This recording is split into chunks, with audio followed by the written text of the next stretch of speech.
Avant même sa naissance, les signes divins annonçaient le plus grand des prophètes, Muhammad. Un nuage protégeait sa mère Amina, les arbres s'inclinaient, les étoiles descendaient, les idoles tremblaient.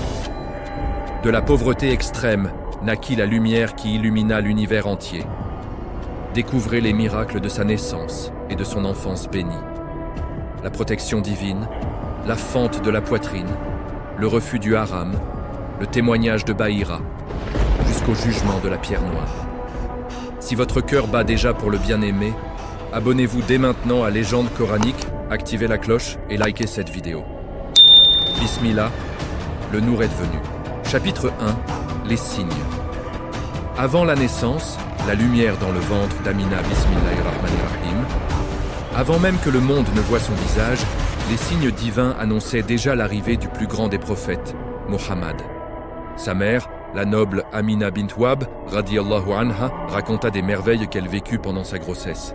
Elle dit « Quand l'enfant était dans mon ventre, un nuage me suivait partout où j'allais. Il me protégeait du soleil brûlant de la Mecque. Je ne ressentais aucune chaleur. Quand elle marchait vers le puits de Zamzam, les arbres inclinaient leurs branches vers elle, comme pour la saluer. L'eau du puits montait d'elle-même jusqu'au bord, facilitant son puisage. Les femmes de la Mecque disaient « Oh Amina, reste un peu plus. Quand tu pars, l'eau redescend et nous peinons à la remonter. » Amina ajouta « On dit que la grossesse est difficile, douleur, nausées, fatigue. Mais pendant 9 mois, je n'ai connu aucune souffrance, pas un mal de tête, pas une lourdeur. Mon corps était léger, mon cœur en paix. La nuit, elle voyait des rêves lumineux. Une lumière sortait de son ventre et illuminait le monde entier, des palais de Cham, Syrie, jusqu'aux confins de la terre. Son beau-père, le grand Abd al-Muttalib, et toute la famille sentaient une odeur sublime dans la maison. Une fragrance unique, ni d'Irak, ni d'Égypte, ni d'Arabie. Elle émanait d'Amina partout où elle allait, cuisine, chambre, cour. Abd al-Muttalib demanda un jour « Oh Amina, d'où vient cette odeur extraordinaire? Nous ne mettons pas de parfum, pourtant la maison embaume. » Amina, les yeux pleins de larmes, posa la main sur son ventre et répondit « Oh mon beau-père, ce n'est pas moi. C'est la bénédiction de cet hôte qui grandit en moi. Vous n'avez senti que le parfum. Si je vous racontais le reste, vous seriez émerveillés. » Les signes ne s'arrêtèrent pas là. Les étoiles semblèrent plus proches. Le soleil et la lune paraissaient la saluer. Mais une nuit décisive approchait, celle de la naissance. Que s'est-il passé la nuit du 12 Rabi al-Awwal? Et quelles merveilles accompagnèrent l'arrivée du Nur du monde? Le chapitre 2 va vous faire vivre cette nuit sacrée. Si ces signes vous donnent déjà la chair de poule d'amour pour le prophète, abonnez-vous immédiatement à Légende coranique et activez la cloche. Likez cette vidéo pour que cette lumière atteigne plus de cœurs. Partagez cette histoire avec ceux qui aiment le messager. Et ne n'oubliez pas votre cadeau spécial en description de cette vidéo, réservé aux vrais croyants. Le chapitre 2 arrive très bientôt, et la maison va s'illuminer. À très bientôt, Inch'Allah. Qu'Allah nous fasse aimer son messager plus que tout. Amin. Chapitre 2. La nuit sacrée. La naissance du prophète Bismillahirrahmanirrahim. La nuit était profonde. La Mecque dormait sous un ciel silencieux. C'était le lundi 12 Rabi al-Awwal, année de l'éléphant, environ 570 ou 571 de l'ère chrétienne. Dans la maison simple d'Amina bint Wahb, la pauvreté régnait. Pas d'huile pour la lampe, pas de luxe, seulement la baraka d'Allah.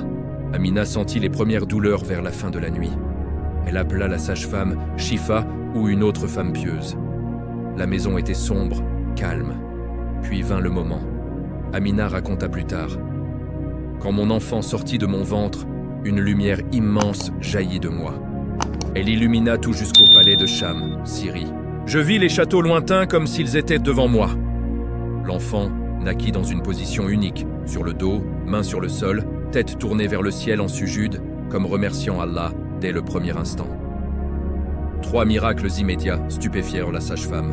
1. Le cordon ombilical était déjà coupé, pas besoin de le sectionner.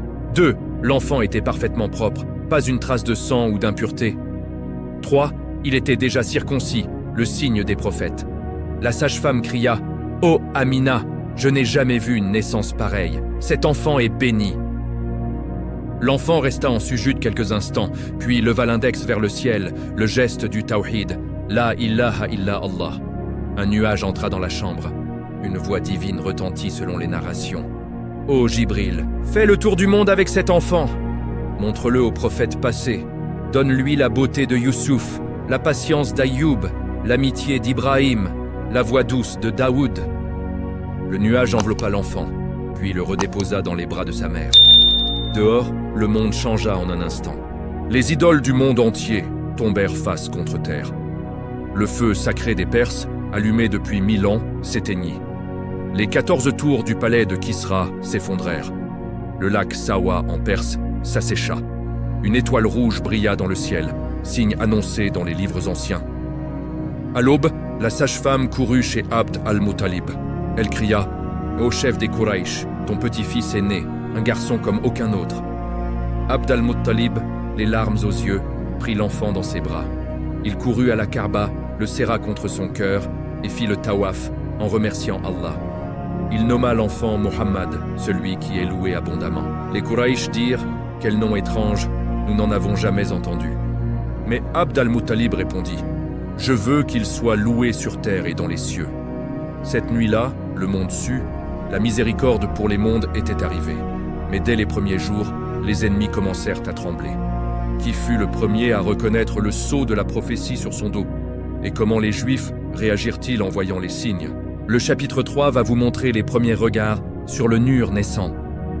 Si cette nuit sacrée vous fait pleurer d'amour pour le prophète, abonnez-vous immédiatement à Légende coranique et activez la cloche. Likez cette vidéo pour que cette lumière illumine plus de cœurs. Partagez cette histoire avec ceux qui aiment le messager. Et n'oubliez pas votre cadeau spécial en description de cette vidéo, réservé aux cœurs sincères qui suivent jusqu'au bout. Le chapitre 3 arrive très bientôt, et un sceau va briller.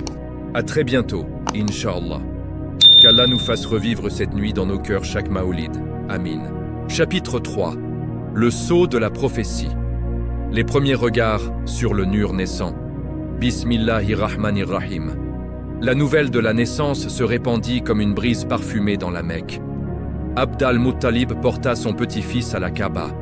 Il fit le tawaf, les larmes aux yeux, et nomma l'enfant Mohammed, celui dont on fera beaucoup des éloges sur terre et dans les cieux. Mais dès les premiers jours, les signes divins continuèrent. Un savant juif de Médine, de passage à la Mecque, vit les étoiles et les phénomènes extraordinaires de cette nuit. Il demanda « Un enfant est-il né cette nuit ? Un enfant dont le père est mort avant sa naissance ?» On lui répondit « Oui, le petit-fils de Abd al-Muttalib. » Le juif demanda à voir l'enfant. Quand on découvrit le dos du bébé, il vit le sceau de la prophétie, une marque entre les épaules, comme une pomme saillante entourée de poils fins. C'était le signe annoncé dans la Torah. Le dernier prophète porterait ce sceau.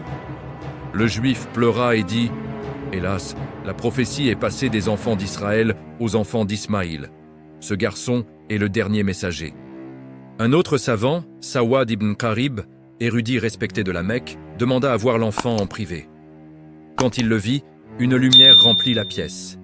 Il embrassa les pieds du bébé, puis dit à Abd al-Muttalib « Sois témoin. Je témoigne qu'il n'y a de Dieu qu'Allah et que ce garçon est son messager. Je ne vivrai pas jusqu'à son appel public, mais je crois en lui dès maintenant. » Au 4e jour après la naissance, un nuage suivait constamment l'enfant, même à l'intérieur de la maison. Les arbres inclinaient à leurs branches quand on passait près d'eux. Les pierres le saluaient selon les récits authentiques. À 7 jours, le Aqiqa fut célébré. Abd al-Muttalib sacrifia des moutons et invita tout Quraysh, même ceux qui jalousaient déjà Banu Hashim. Abu Lahab, oncle du prophète, fut si joyeux de la naissance de son neveu qu'il affranchit sa servante Touwaïba qui avait apporté la nouvelle. Mais dans l'ombre, la jalousie grandissait. Certains Quraysh murmuraient « Ce garçon, trop de signes autour de lui. S'il grandit, il pourrait tout changer. » Et déjà les savants juifs complotaient en secret. Ils savaient, ce bébé était celui qu'ils attendaient et qu'ils craignaient. Pourquoi décidèrent-ils de cacher l'enfant hors de la Mecque?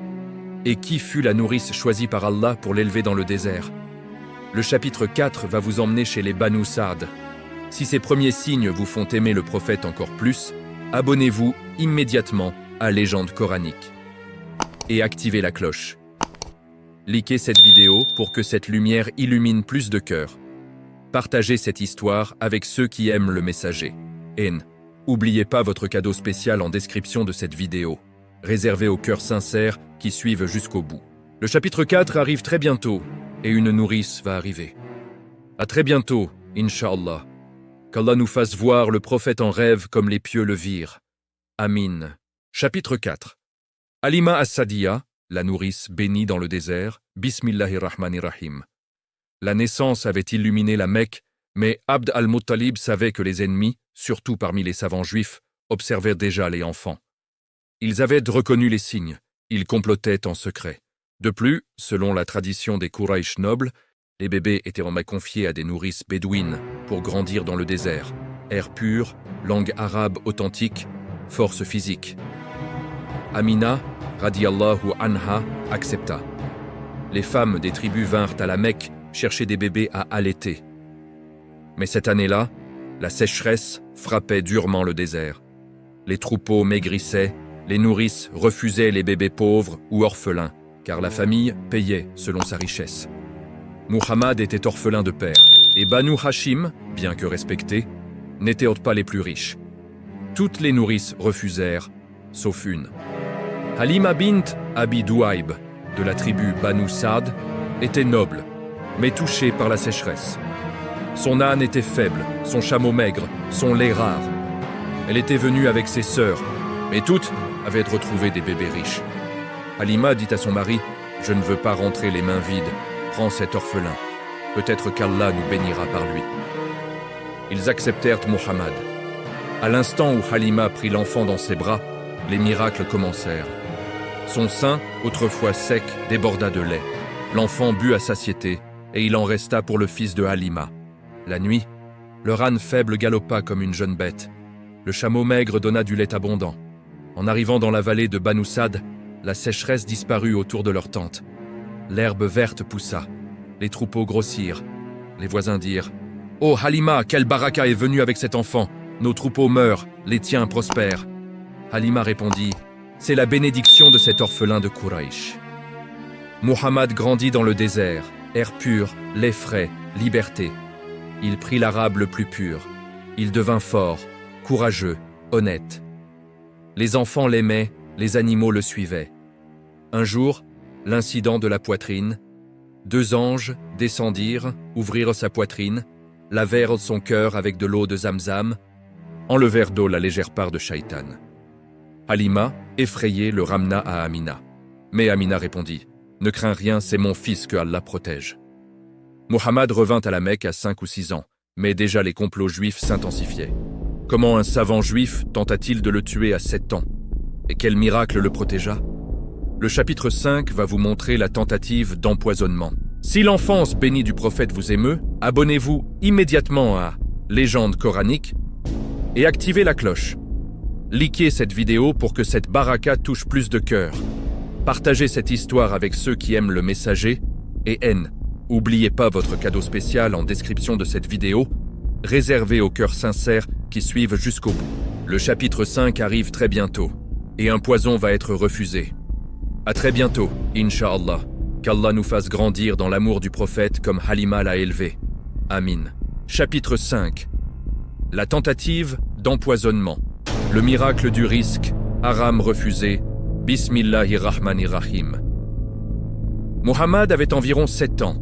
Il grandissait à la Mecque sous la protection de son grand-père, Abd al-Muttalib, puis de son oncle Abu Talib, après la mort de ce dernier.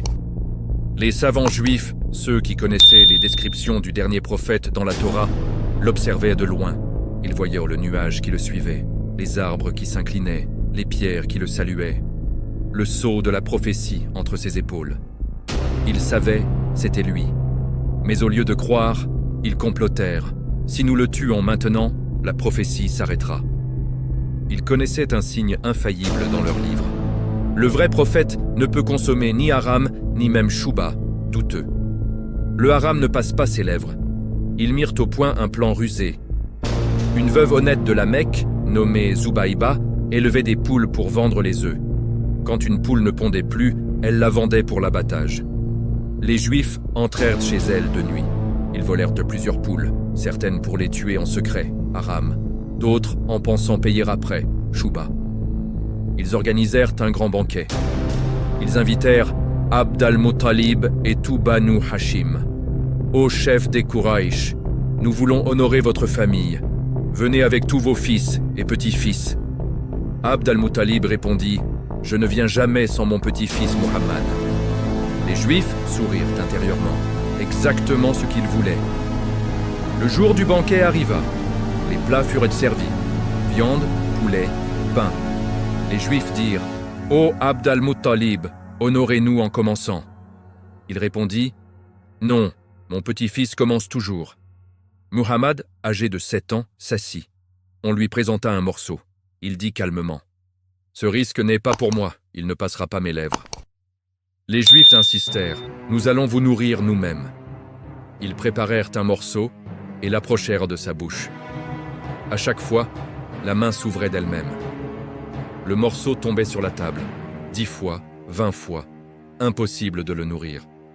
Avec le plat Shuba, douteux, même chose. Le morceau déviait à droite ou à gauche, comme repoussé par une force invisible. Muhammad, serein, répéta « Ce risque n'est pas pour moi ».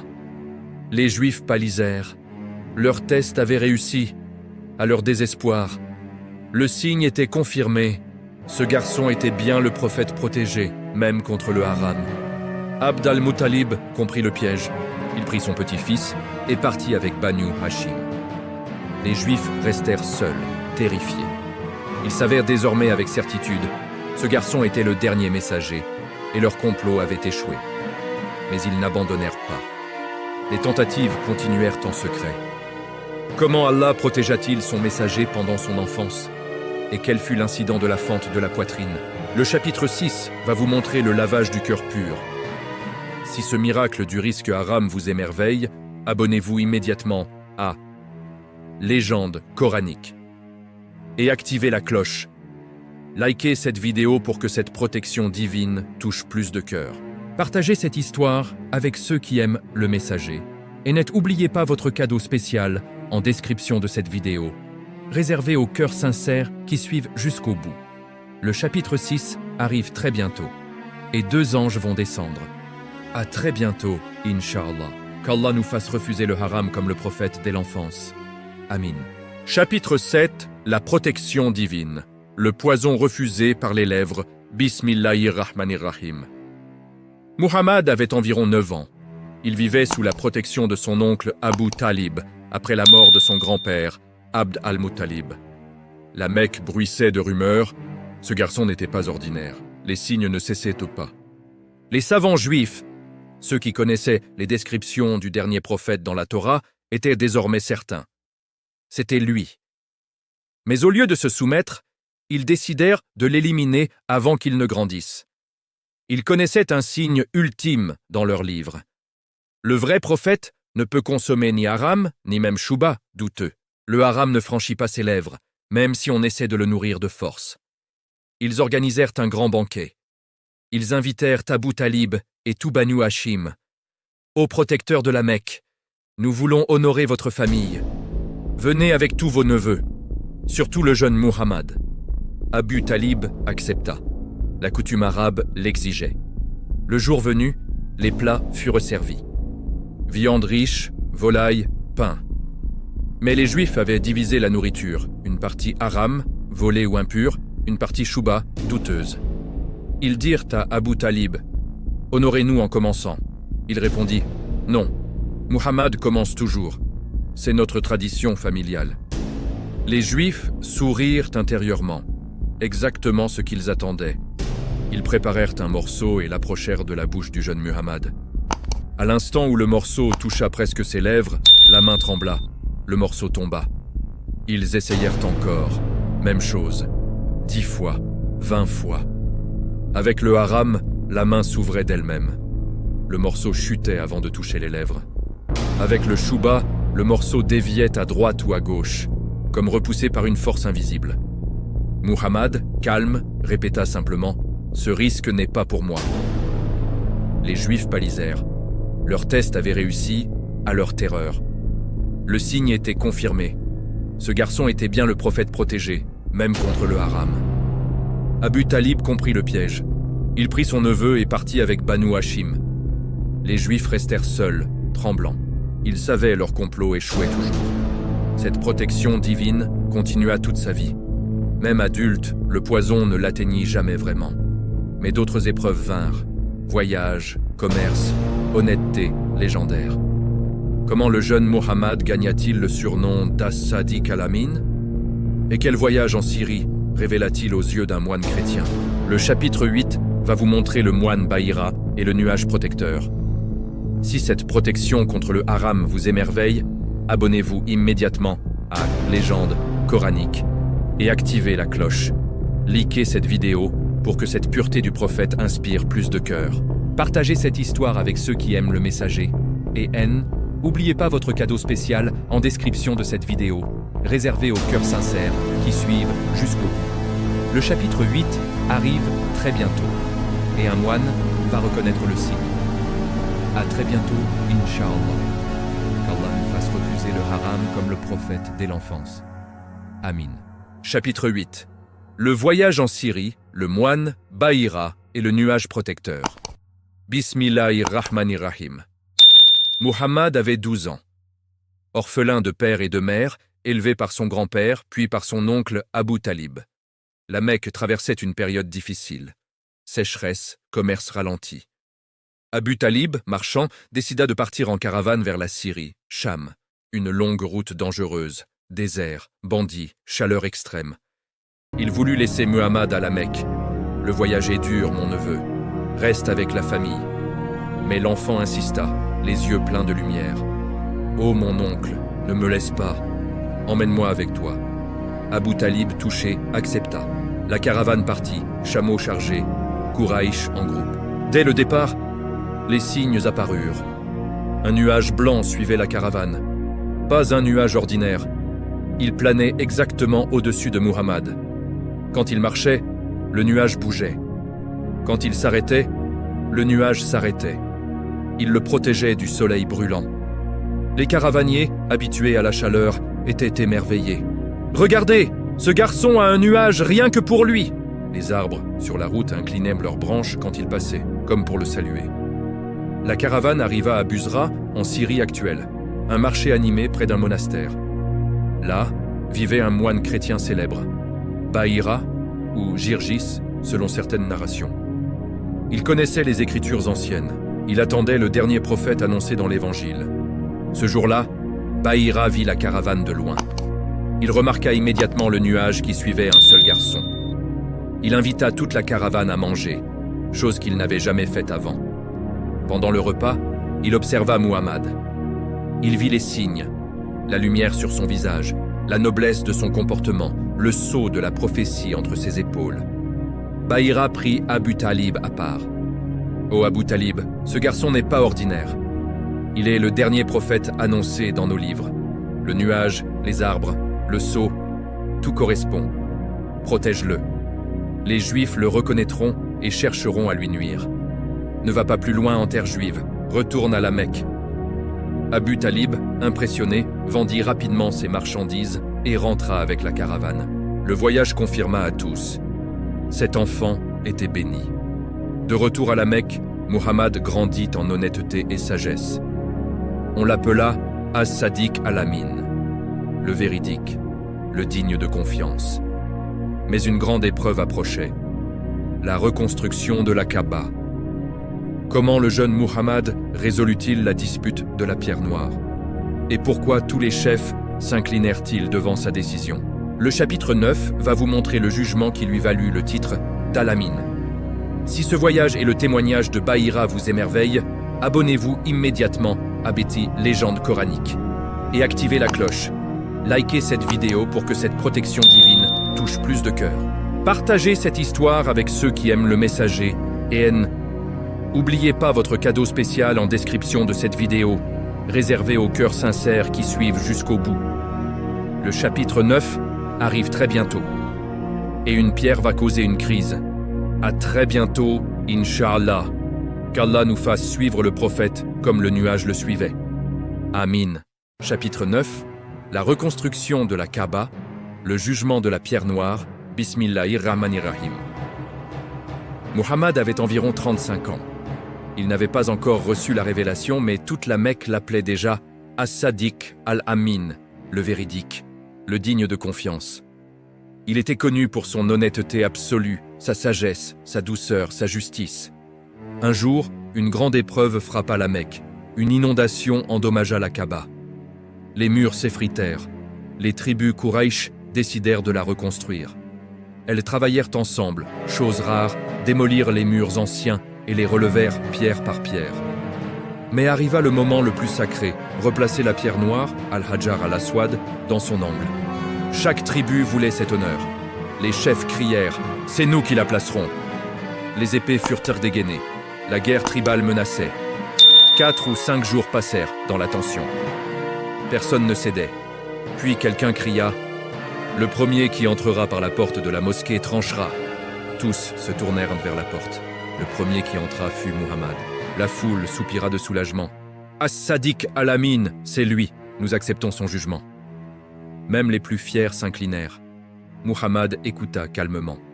Puis, il demanda un grand tissu. Il y plaça la pierre noire de ses propres mains bénies. Il dit « Que chaque chef de tribu prenne un coin du tissu. Levez-la ensemble. » Ils obéirent. Tous soulevèrent la pierre noire sur le tissu. Quand elle arriva à hauteur, Muhammad la prit lui-même et la plaça dans l'angle. Ainsi, l'honneur fut partagé. Personne ne fut humilié. La paix revint. Tous crièrent « Allahu Akbar !» Muhammad a jugé avec justice. Ce jour renforça son titre, Al-Amin. Mais 5 ans plus tard, une nuit solitaire sur une montagne allait tout changer. Que s'est-il passé dans la grotte de Hira?